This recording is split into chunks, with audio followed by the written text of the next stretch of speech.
নম্বরে তখন আমি তখন কাগজপত্র দিছি, তখন আমাকে বলছে কি রিয়াজুল বলছে যে আমাকে হলো কিনকা 10,000 টাকা দিতে হবে, 10,000 টাকা দিলে আমার ঘর হবে, আর 10,000 টাকা না দিতে পারে আমার ঘর হবে না। তখন এই কথাটা বলছি, তখন আমি বলছি ভাই আমার হলো আমার স্বামী 220 টাকা কামাই করে, আমার ছেলে একটা মাদ্রাসায় পড়ে, তখন আমি কোত্থেকে দিব? তখন আমি কই আমার 5 জন আমার ফ্যামিলি, তা আমি কোত্থেকে দিব? আমি ভূমিহীন, আমার জায়গা জমিন নাই, কোনো কিছু নেই, 1 শতকও নাই আমার জমিন। আমি 4 নম্বরে মনে থাকি, আমি মানুষের মধ্যে এক বছর ধরে আমি এক ঘর থাকতে লাগছি, আমি ঘর পাই নাই।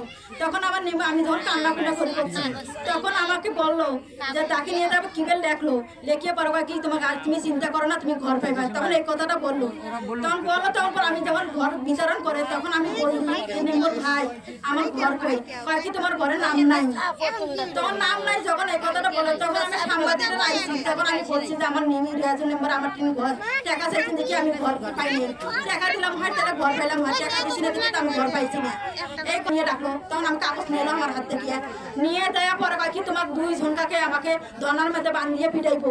তখন আমাকে মুখের ভাষা করিয়া খারাপ ভাষা করিয়া আমাকে গালাগাজ করছে, খারাপ ভাষা গালাগাজ করিয়া তখন আমাকে মারতে পারে নাই, আমার স্বামীরে মারছে। কথাটা কইছি দেখিয়া তখন নিম্বরে আমাকে ডাকে নিয়ে গেছে, মোবাইলে ডাকে নিয়ে ঘরের কথা ডাকে নিয়ে দেয়া পরে আমাকে বললো, তখন আমাকে ধনে আমার কাগজটা আমার স্বামীরে মারছে, আমার স্বামীরে মারিয়া কয়েছে কি তুই মিথ্যা কথা, এখন যেটা সত্য কথাটা কইছি তখন আমার মিথ্যা কথাটা বলতে হবে, মিথ্যা কথাটা তুমি না বলো তো তোমার উপরে আমার পিটন চলবো, এই কথাটা বলছি।